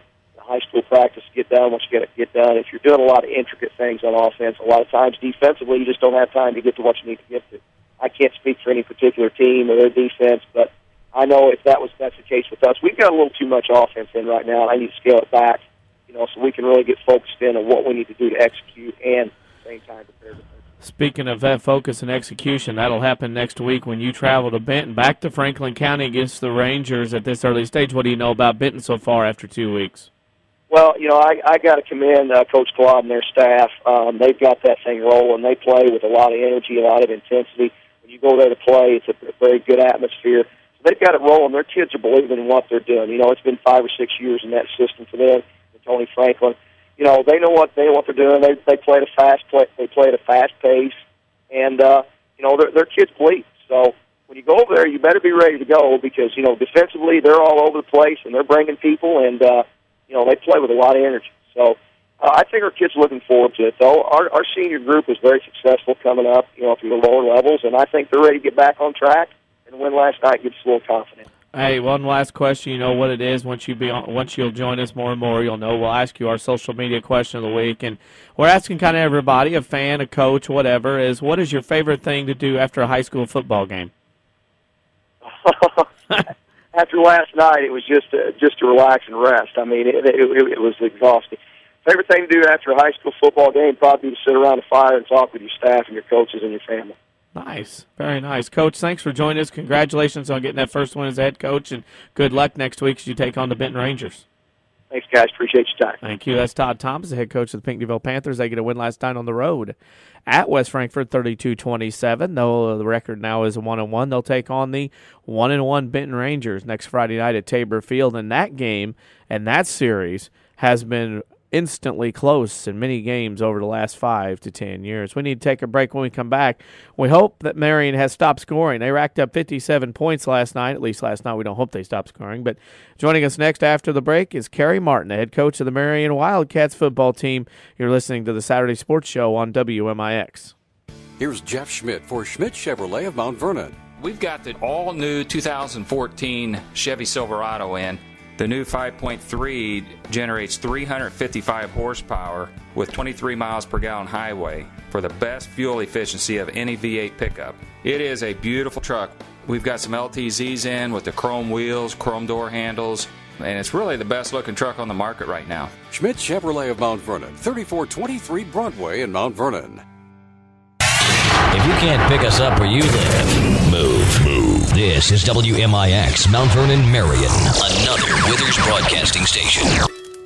When you hear the warm, inviting sound of a crackling fire, what comes to mind? A rustic campground? A cozy cabin? How about the new Good Samaritan Regional Health Center? Our new family lounges feature a lot of comforts you might not expect. Things like this. No, that's not a babbling brook or serene stream out in the countryside. It's a 2-story waterfall located right here at Good Samaritan. And that's not the only way we're raising the bar for patient comfort. We've added lush healing gardens, as well as wall after wall of beautiful artwork, all designed to create the perfect healing atmosphere. And if all this sounds like music to your ears, we encourage you to check us out.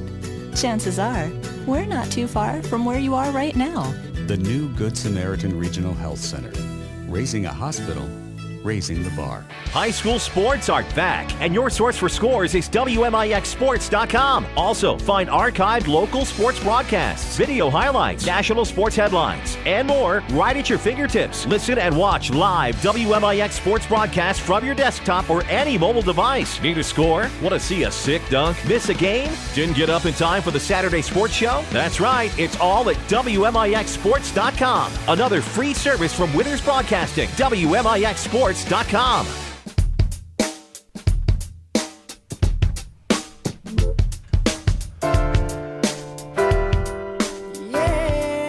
And we welcome you back to the Saturday Sports Show on WMIX and WMIXsports.com. Glad to have you with us. Bottom of the 9 o'clock hour, courtesy of Crossroads Community Hospital. It's more than a hospital. Yeah, it's what healthcare should be. Chris Hugo with Danny Zerwinski in studio, of course, and talking Marion Wildcat football, 1-1 on the season as they get a big win over Mattoon at home last night on the turf. 57-43 was your final score in that one. We welcome Coach Kerry Martin to the program. Coach, good morning. Good morning, guys. How are you? Pretty good. I have to imagine that getting the first win last night feels pretty good. 57-43 was the final over the Green Wave of Mattoon. You're able to kind of open up the remodeled facility down there at Marion, and just things seem to finally fall into place late in the game, and the Wildcats improved to 500. Yeah, it's a good feeling. You know, we did not play well week one, and I thought I did a poor job of having our kids ready, and we had a really good week of practice. And the coaching staff regrouped quite a bit, and I think we did a much better job, and the kids responded. And we had an exciting night here. A lot of points on the board. And if you're a fan, you had to love it. If you're a coach, it was a roller coaster ride. Roller coaster ride, the turf, the Oregon-esque turf. Let's get to that first. New sports facilities, a revamping going on down at Marion along with the school. An exciting time. A little different look last night with the turf. How does it fit in? How does it work for you and your program so far?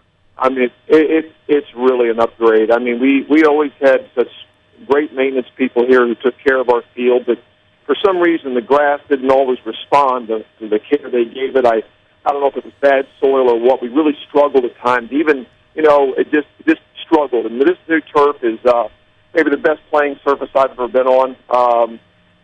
It's just a great surface. Our kids play well. It's nice to come out every day and be able to practice on a facility like that. And the new scoreboard is really awesome. And, there's just so many good things. And we're in the kind of the first phase of a 4-year process of upgrading a lot of things here. New school and continued improvement of our athletic facilities. But it's been really good. Like, the kids have really bought in and are pretty proud of it. And that's a good thing. I think a lot of hard work has gone into this from a lot of people over the years, and it's just nice to see it happen. Last night, your team gets behind 11-0, 11-8. It's 20 points in the second quarter, total 40 points total, 14 in the third, and then blow up a 32. I mean, basically, what happened? How did your team finally figure out a way to catch up and hold off Mattoon last night? Well,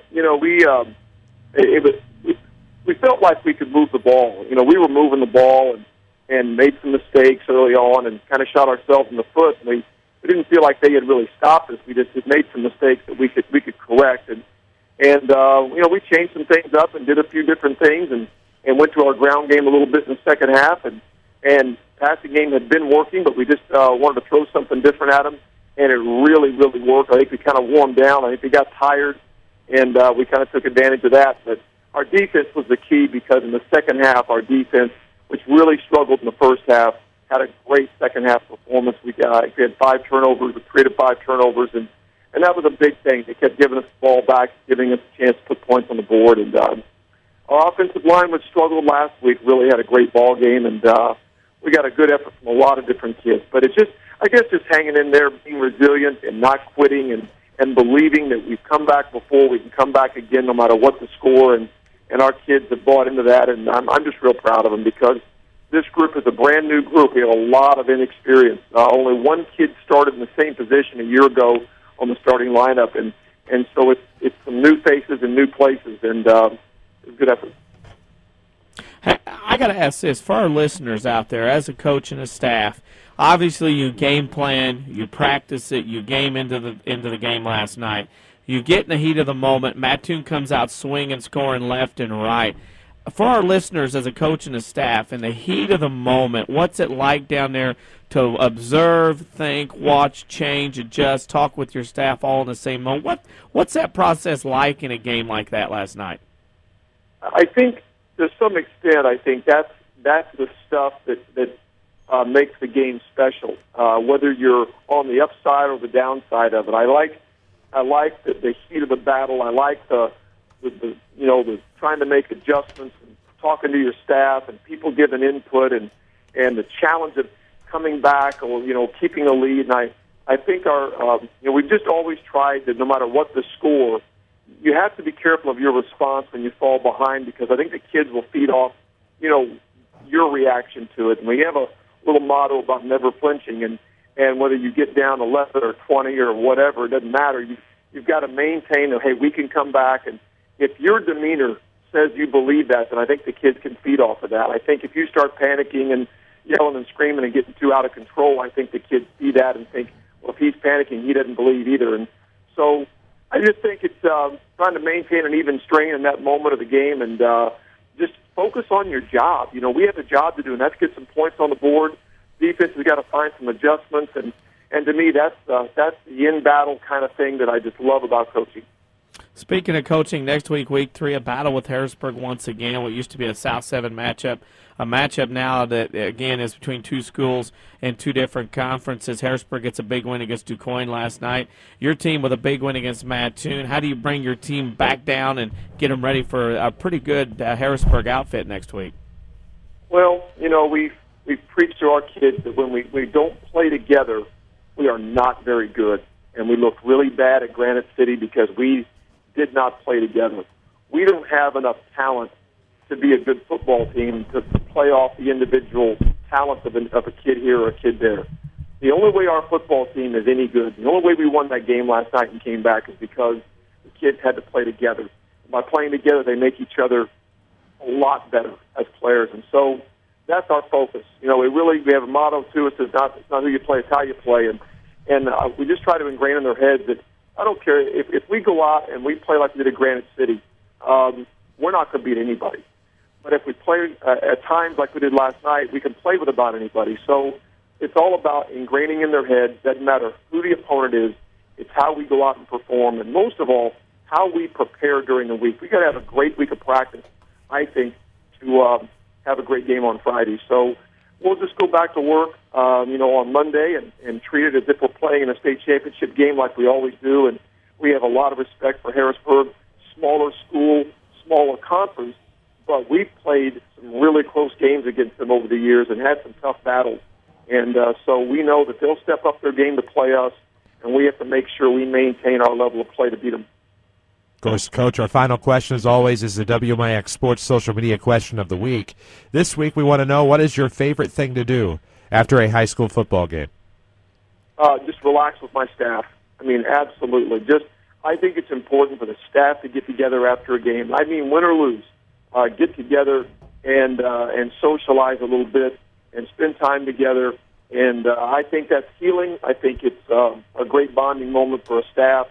And some great memories I've had over the years with my guys and the coaches' wives after a big ball game. And so that, to me, that's just part of the process, and I love it. There we go. We love talking to you, Kerry Martin. Thank you for taking the time to join us here this morning on the Saturday Sports Show. My pleasure. Anytime. Thank you, guys. That's Kerry Martin of the 1-1 Marion Wildcats after a tough loss to Granite City on the road to open up the season. Rebound with a nice win over the always tough Green Wave from Mattoon. Plenty more high school sports to discuss here on the Saturday Sports Show, presented by Crossroads Community Hospital. It's more than a hospital. It's what healthcare should be. Back after these. Hi, this is Joe David Cummins, President of Community First Bank. Now is a great time to move your account to Community First Bank. With our new One account offering the highest interest rate in the market, free checking, and CD specials delivered by people you know and trust, why would you not bank with the market leader in Jefferson County? We offer 5 locations with 7 ATMs and have been serving the Jefferson County market since 1906. Stop in and see why our bank is the fastest growing bank in Jefferson County. Community First Bank. Welcome back to Personal Banking. Member FDIC. You can count on us. America's favorite truck is even easier to own at Ford Square in Mount Vernon. Right now, drive away in 2013 Ford F-150 XLTs with as much as $9,500 in total savings, or ask about special 0% financing for up to 60 months.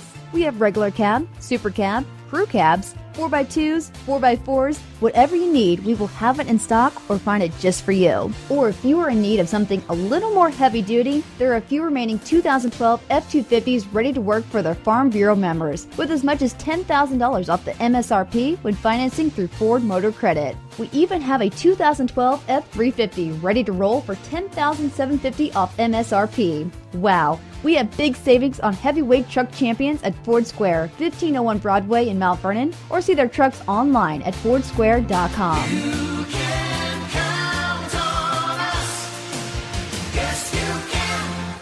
A digestive problem can affect every area of your life. But now there's a specialist right here in town who focuses on digestive health. Mayo Clinic trained Dr. Tegpal Atwal has opened the only gastroenterology clinic in Mount Vernon. Dr. Atwal treats acid reflux, gallbladder problems, inflammatory bowel disease, ulcers, and more. For your appointment with Dr. Atwal at Crossroads Specialty Clinic, call 618-241-9071.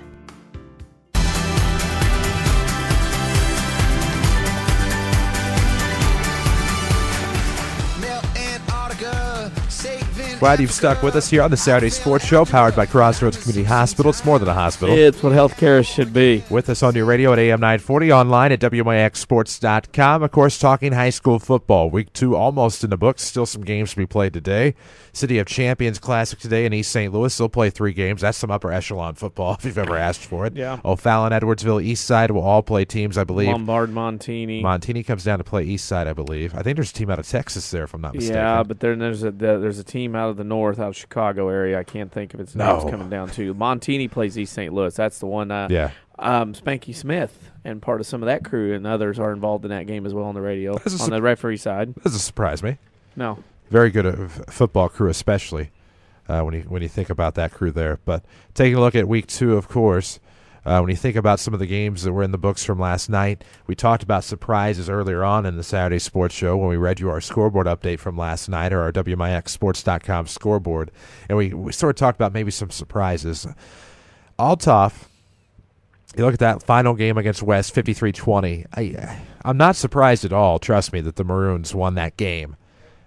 I'm surprised, I guess, by the final score, unless Althoff maybe not the team that we want to think they are. I know highly touted, of course, but here's the thing. Coming up from 2A, where they're the state runners-up, they'll be back in 4A this year. Still getting some love amongst 4A schools, but I guess I'm just surprised by the 33-point margin. Well, I know it's a rivalry. It's been going on, obviously, 80-some-odd years, and won't play again because of discrepancy in enrollment. Both teams will go their separate ways now in week 2. You just wonder if it got to a point Althoff is like, okay, whatever. You know, you win, you're bigger, you're 7A, almost 8A, go have fun, be a bunch of Maroons that you are, Well, and that's the thing with them is, when you think of the typical scheduling issues that many of the schools are facing in the South 7 Conference, Althoff's probably not going to face that same struggle. No. Just because with a multiplier is why they're 4A. So you're probably not going to find those 2A schools they beat up on in the postseason. No. But you're probably still going to have, with ease, finding other non-boundary institutions to playing other mid-level 5As, 4As, 6As to play, people that are more on your level as opposed to a 7A or 8A Southwestern Conference team. And you can keep those guys on your schedule like they have until it becomes to a point where the competitive disadvantage is just so strong. You look at a Mount Vernon O'Fallon series that happened for a couple of years. It came to a point, O'Fallon on the football field, you're talking about just a different caliber of team, and it has nothing to do with competitiveness there. It starts to have to do with health. Because when your kids can train like that, you have that selection that big of team that O'Fallon was bringing down, and we were seeing in O'Fallon, and now that we see when we go watch them in the postseason, typically it becomes a point where it's almost safer not to have them on the schedule. Cahokia plays O'Fallon and Alton. Then they get St. Louis Miller Career Academy before they go 5 weeks to the South 7. So Cahokia is still battling. They've had some success over the years against O'Fallon and Alton when they've had some of their better teams the last 5-10 years. Last night, Cahokia gets beat by Alton 26-8. it's hard to judge those scores when Coquille goes 0-2, but they've played the Southwestern Conference schools. Of course, we talk from the South 7 aspect of the Big Four of Marion, Carbondale, Mount Vernon, Centralia that have struggles scheduling football games. Think of the Southwest Conference. If Cahokias and Althoff and we're tired of getting beat by you guys all the time, there's some teams there going to be struggling to find games in weeks 1, 2, and 3 because those schools need games. The Southwestern Conference, I know Belleville East was playing somebody out of Missouri Belleville East was out of Missouri. I mean, it's a tough dig. I mean, you can't hardly find games, but an interesting South 7. Carbondale's racking up points left and right with Nick Hill in 2 games. Of course, they've played Murphy and Heron out of the Ohio Division. Now, you got to take that in consideration. I think next week when they play Waterloo, lot stiffer test. When they play Centralia week 4, much stiffer test. And Althoff in 5, and then, of course, Mount Vernon in 6. A lot different march through when those teams start coming instead of Ohio Division. Of course, Carbondale will have Harrisburg at the end. Centralia comes from behind, keeps their home winning streak alive. It's an interesting South 7. Mount Vernon's there, but no, Mount Vernon wins. But I think everybody's still got the aura of, is Mount Vernon going to turn it, or what's going on here? Well, and I think that the thing you kind of run into and not wanting to take anything away from the Ram win last night at Mascoutah, 28-7. Of course, you heard it here. You watched it online at WMIXsports.com. Mascoutah has been a team, I think that, 08 or 09, they made it to the quarters after a surprising playoff run in 06 where they beat Mount Carmel in the second round. Carried some of that momentum into 08 and 09, I believe. Hasn't really been there. And so, that was labeled as a winnable game in 11 and 12 when that series was reformed in week 2 of the football season between the Rams and Mascoutah. But we don't really know yet what we are getting out of Central, Breeze Central. And not a good start to their season thus far, losing that first week 23-8 to the Mascoutah Indians. But you kind of wonder. But at the same time, this is a South 7 that has been labeled with parity. And, is it going to be Centralia's crown to defend? Is Carbondale really going to be that great? We heard that when they played themselves on Meet the Team night that they were world beaters. And thus far, they've been able to keep that label with a 2-0 record. But how many times? And it's nothing against Nick Hill. It was nothing ever against Dan Custer. It was nothing against Fred Hines. It was nothing against John Helmick or anything like that. But how many times did you see a Carbondale team start the season 4-0 and then finish 4-5, or finish 5-4 and then drilled in the first week of the postseason? So I mean, it's just one of those things where we don't know even after week 2 with a lot of these teams exactly where we are. Some of them you do. Some conferences, I think we have a good feel for what's going to happen. The Diamond, especially. I think the Diamond's set. I think you can see it's Chester. I think you can see that El Dorado and Chester are the cream of the crop, and everybody else is lower level. I don't think there's anybody touching that. River to River is a little more complicated. I think, the Ohio Division right now, anybody's guess. The Mississippi Division, Carterville's got St. John Ogden this afternoon at Carterville. That will be a telltale sign of Carterville. If they win that one, then you can kind of say, okay, Carterville's big dog. Sure, especially over St. Joe. DuQuoin, I don't know if the interlocking DQ is going to be able to win 5 out of 7 to get them in. They'll have points. Harrisburg's wobbling. They'll probably be 1-2. Heron's wobbling. They should be 1-2 after next week. DuQuoin will be 0-3. There's some teams that have been pretty good in recent years that are going to have losing records. And then you start talking about the percentages of these teams battling. Well, and before I get to kind of what you're alluding to there, going back to Harrisburg, maybe the best 1-2 team in the South if that were to happen. When you look at Mount Carmel, who after... That's the way it always is. But with Mount Carmel, they beat Harrisburg. That's great. But Mount Vernon, Indiana, Posey, doesn't really tell you. Huh? Sam? No, the Cantaloupes.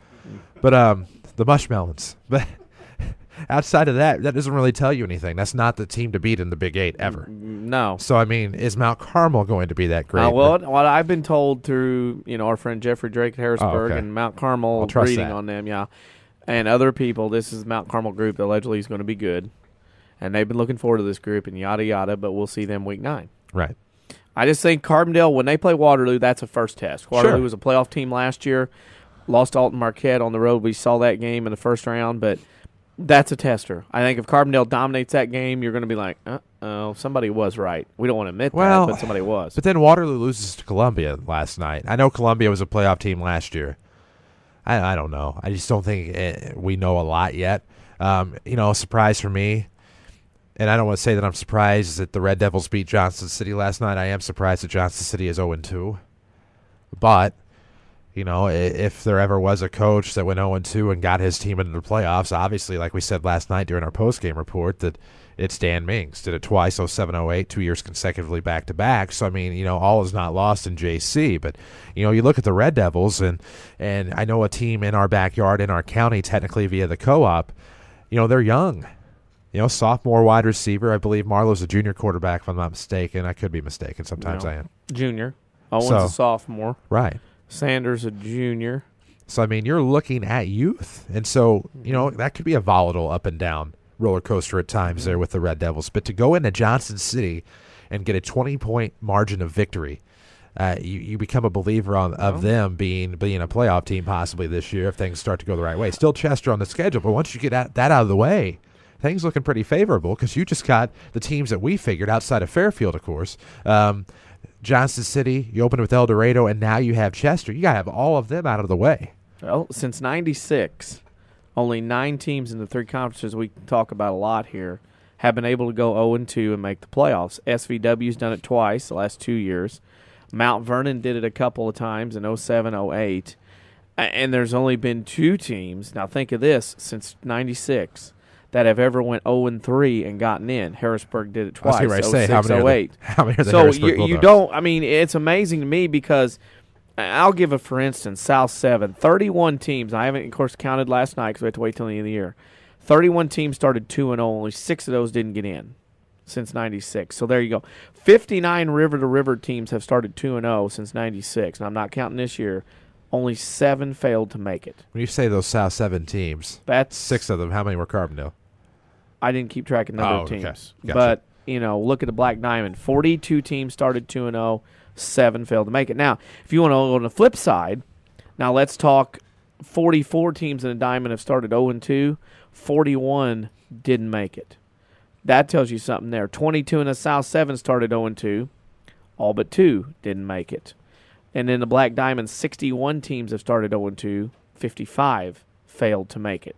So if you start your season this week, after 2 weeks, 0-2, your odds are against you tremendously to even get close. You got to win 5 out of 7 to hopefully have enough points, or you got to win 6 out of 7 for sure to get in. That's a hard trick to turn unless your load and your schedule changes. Where like in a Diamond, if you start out with the big boys first and get a couple and then load up at the end with some Sisters of the Patsies, you can do that. But it all has to figure out. But if you don't go 1-1 or 2-0 to start, very rarely do you get the playoffs 0-2. Exactly. And the thing that kind of skews the Diamond numbers are the years that Alvarado's struggled and gone 0-9 for that nice run there. So, but at the same time, it's not easy to go 0-2 and make the playoffs. It is an exception to the rule at times. And I think you labeled it perfectly. And when you think about it that way of having to win 5 and 7, it's just a tough mental prospect to have to battle. Well, it's tough. And after week 1, a guest of ours on the show and I talked, Ron Weinmiller, head basketball coach at Benton. We like to talk football. And after week 1, we talked about it. A lot of teams are going to have 6 to get in. 5 will not get you in this year because you're not getting playoff points. Mount Vernon's gotten 10 or 11 in the first couple of weeks. You're not going to get those points if you're in the Ohio division. Right. Benton only got 2 or 3 last night. They got 2 the week before. They got 5 in 2 weeks. They're up a creek. Benton knows they've got to win 6. There are several teams know they got to win 6. DuQuoin, Harrisburg will have points. DuQuoin, Benton, Pinckneyville. Several teams have to win 6. Now, the Black Diamond, it's a big conference. Everybody plays everybody. You can get 4 or 5 teams in, 5 and 4 included. But your river-to-river schools, there's a lot of them knowing their destiny. It's either 6 or they're going to get the basketballs out because they know 5's not going to get them in right now, and that was even after week 1. Well, and the thing where you count yourself fortunate, and I'm not proclaiming that Mount Vernon's a playoff team, just for the sake of example, when you have so many playoff points from year to year because such a tough schedule, that's one bit of respite that you can take is the sheer fact that if you get the 5 wins, odds are in the King City you're looking at a playoff berth because you average high 40s in playoff points if you have that many wins. Obviously, if you don't win 5 games, you're up in the 50s. Well, Mount Vernon, Harrisburg, every year if they get 5, they're going to get in because of the schedule they play. I mean, Mount Vernon's got 10 or 11, 12 points already, and they have 1 win. I mean, if they could get to 5, they're going to get in. I mean, Harrisburg's the same way with the teams they play. DuQuoin, with who they play probably as well. So, I mean, but there are so many other teams when you look at the river to river that you sit there and go, whoa, I don't know how they can get in. And, without winning 6. I mean, it is a tough situation. But again, until this system is changed and until people do whatever, this is how it's going to be. You're going to have to win 5, probably 6 to get in because there aren't enough playoff points around here right now in a couple conferences. No, there aren't. And, of course, you take a look now at what you have going this week in high school football. There's going to be some tough 0-3, depending on what Miller Career Academy has. So, I mean, there you go. River to river.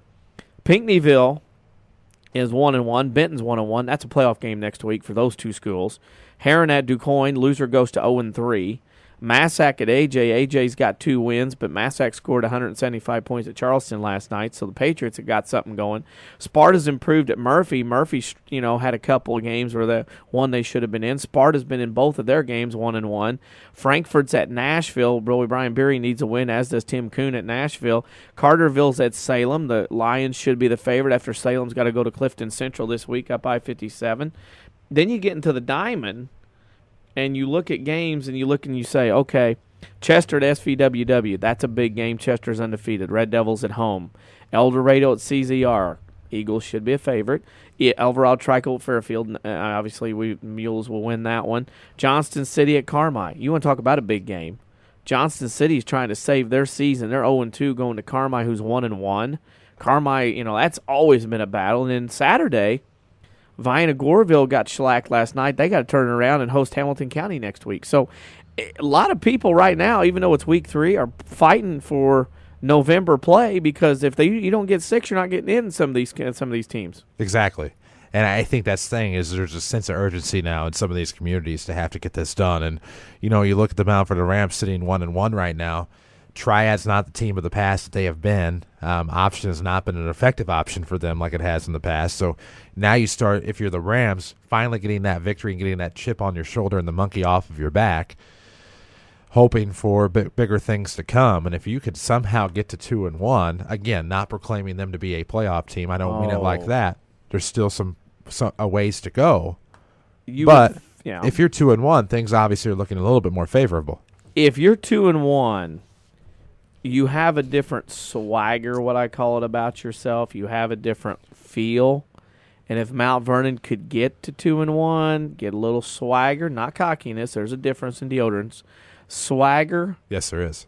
Swagger goes a long way. Swagger smells pretty good, too. It does. But you don't want that cockiness deodorant because that causes you a problem. If you have a little swagger, you beat Triad at home next week, got a little movement to you. You go 2-1, then you get over and play on the big candy cane striped turf, which we're all looking forward to seeing.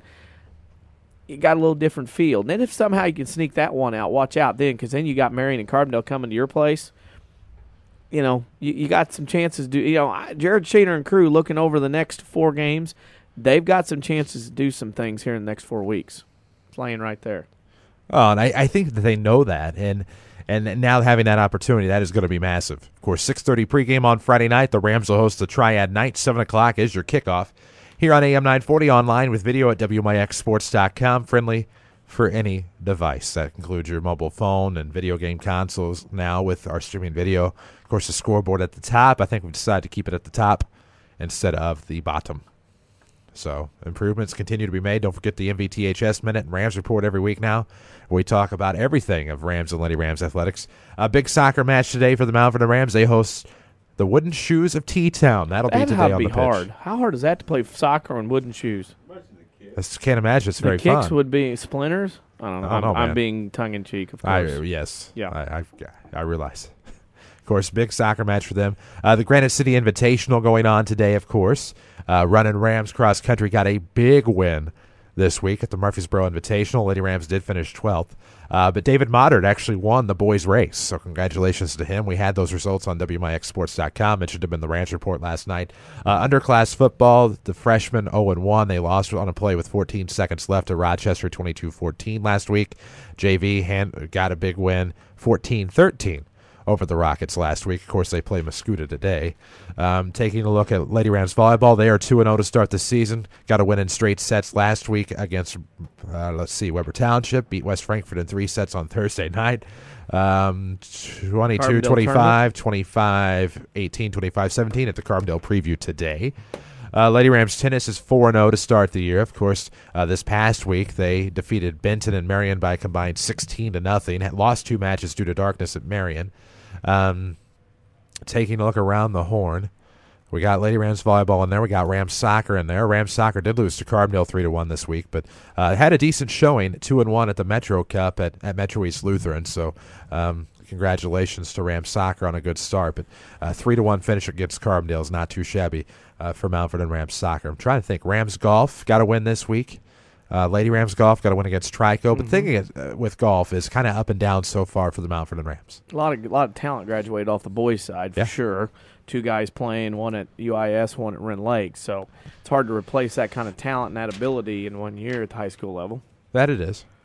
And so trying to kind of help get things where they need to be. Of course, I know we'll talk with Quinn McClure before the season is over. We'll get him on the Saturday Sports Show to talk about Rams golf. We'll try to catch up with Clint Turner over the course of the coming season. Randy Knox as well to talk Lady Rams tennis when we can. There's some others still a little nervous about coming on the radio. We're going to work on them as well and try to bring you the rest of the assortment of coaches, of course, in Mount Vernon. But that is kind of a look at what we discussed last night on your Rams report in your Second Chance Auto halftime show. We had the MVTHS minute last night. We'll have that again next week when the Rams battle Triad. So we're looking forward to all of this. Although our next broadcast for Rams Sports is actually on Tuesday as the Lady Rams. Where's the schedule? I posted it here 5 times and it keeps disappearing. But the Lady Rams will battle Centralia on Tuesday. That'll be a home match against the Annies. Barring the underclass matches going 3 sets each, we should be on the air about 7:30 p.m. on Tuesday night. Watch it online at WMIXsports.com or tune it in right here. And then, of course, the Rams football. We have the Woodlawn Lady Cardinals coming into Shagnon Gym on Thursday next week, 6:30 JV start. We'll have that for you as well here on AM 940 and WMIXsports.com. And again, the Rams next week host Triad, 6:30 pregame, 7 o'clock kickoff right here. But tomorrow, of course, NFL football. The St. Louis Rams will host, or actually travel to. Actually, either way, they're playing the Arizona Cardinals. That schedule is in here. They host Arizona tomorrow, of course, in the Gateway City. 2 o'clock pregame, 3 p.m. kickoff on WMIX right here. Let's see. Cardinals in action today against the Pirates. That's on the FM. You know where that is. This is WMIX Mount Vernon, a free service from Withers Broadcasting. This has been the Saturday Sports Show. Thank you so much for tuning in. We're back next week.